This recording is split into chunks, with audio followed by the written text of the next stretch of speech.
As we stepped into the cornfield on that creepy Halloween night, I was filled with anxiety, fueled by the combination of excitement and the drugs coursing through my veins. Megadeth's music blared from our van speakers, drowning out the distant whisper of the wind through the cornstalks.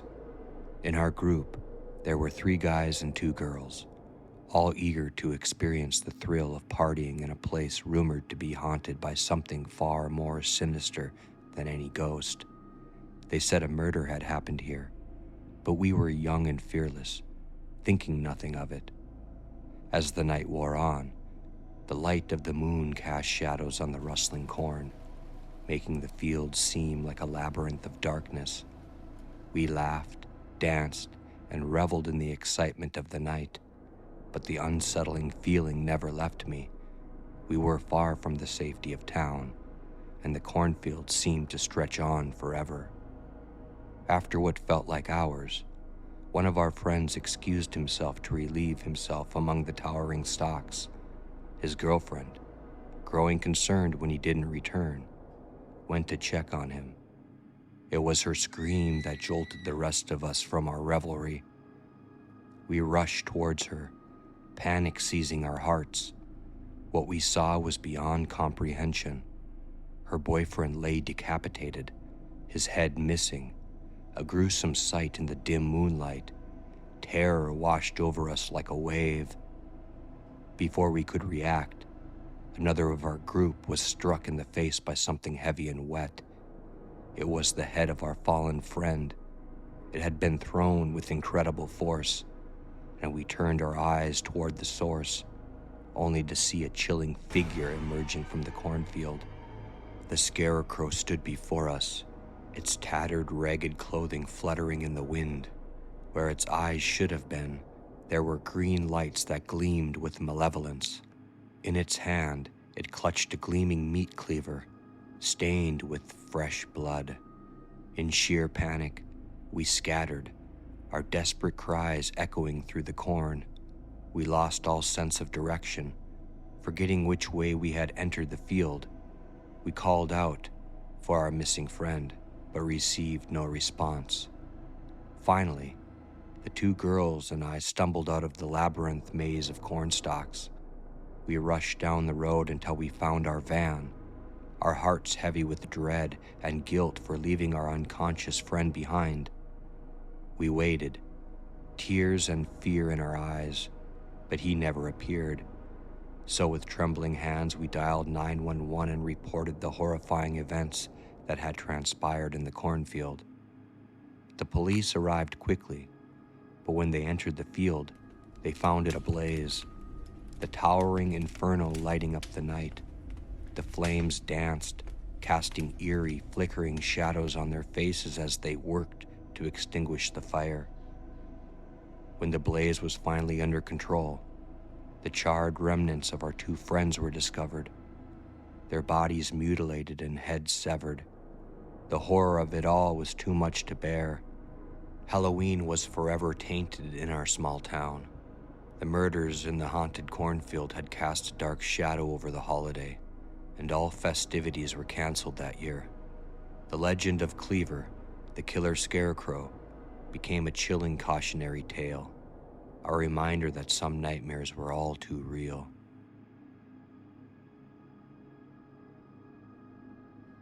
As Halloween night settled over our small town in 1987, a chill in the air matched the excitement that buzzed through us.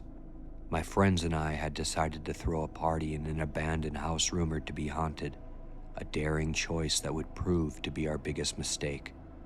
The old house stood a bit out of town, shrouded in creepy stories. Legends claimed that a man had murdered his family here on Halloween night in 1946, leaving a permanent mark on the place. But on this night, we cared more about the pounding music, black lights, Halloween decorations, and of course, the drugs and the drinks.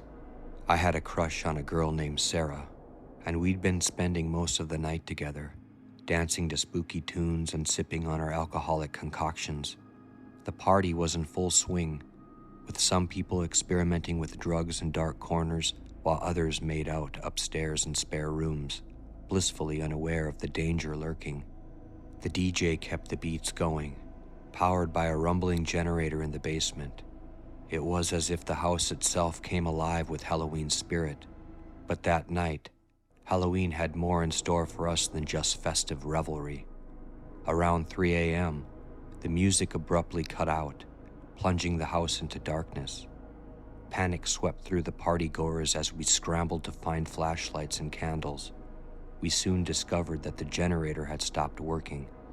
Panic turned to dread as we realized something even more sinister. None of our cars would start. The cold, quiet night wrapped around us, and the shadows seemed to close in. It was like the property the house was on had trapped us within its borders. Sarah and I, along with a few others, decided to investigate the source of the noise we heard from upstairs in the basement earlier. As we crept through the dimly lit corridors, we heard chilling screams echoing from above and below. The basement door creaked open, revealing a scene of horror. The walls seemed to ooze with a malevolent energy, and the air was icy.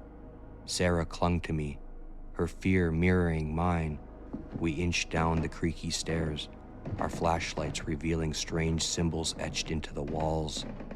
In the basement, a faint, eerie glow emanated from a corner, illuminating a dusty old portrait of a man who looked like he stepped right out of the 1940s.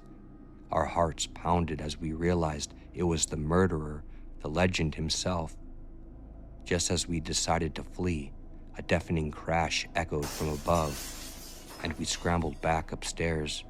The house seemed to groan and shift around us, and in the flickering candlelight, I could see the terrified faces of my friends. We gathered together, desperately trying to make sense of the chaos. It was then that we noticed 2 of our friends were missing. Panic surged once more as we realized we had no way to contact the outside world, no cell phones in 1987, and no way to leave. The hours ticked by slowly, each one more suffocating than the last. We huddled together, listening to the whispers of the past and the creaking of the old house.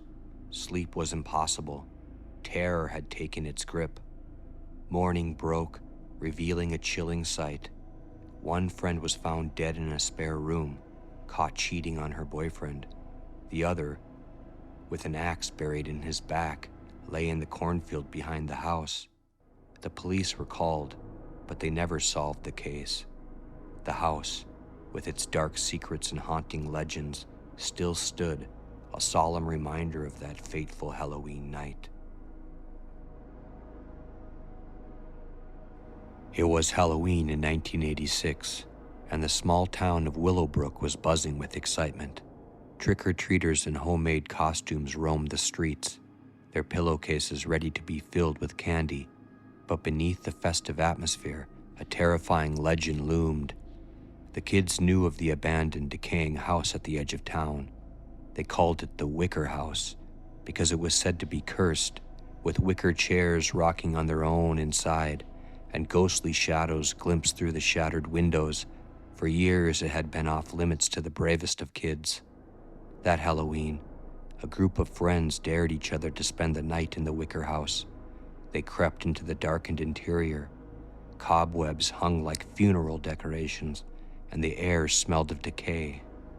As midnight approached, strange things began to happen. The antique clock on the wall chimed, though it hadn't worked in decades, and the temperature dropped sharply. It was like the house was starting to come alive. In the dim light, they explored the attic, where they stumbled upon an old, dusty book. Its pages were filled with occult symbols and eerie drawings. It told the story of a witch who had lived there in the 18th century, practicing dark magic and cursing the house before disappearing into the shadows. Terrified, they rushed downstairs, only to find the entrance sealed shut. Panic set in as the walls seemed to close in around them.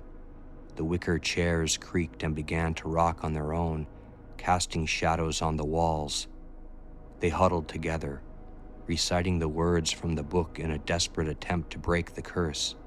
With each chant, the house groaned and shuddered, and they felt an ancient malevolence giving away.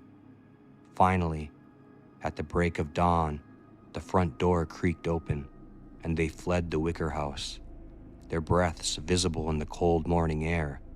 The curse was broken, but they knew they had narrowly escaped a fate worse than any Halloween horror story. Years later, the kids who dared to enter the wicker house that night still tremble at the memory. The legend of the cursed house persisted, a chilling tale to be told around campfires on Halloween night.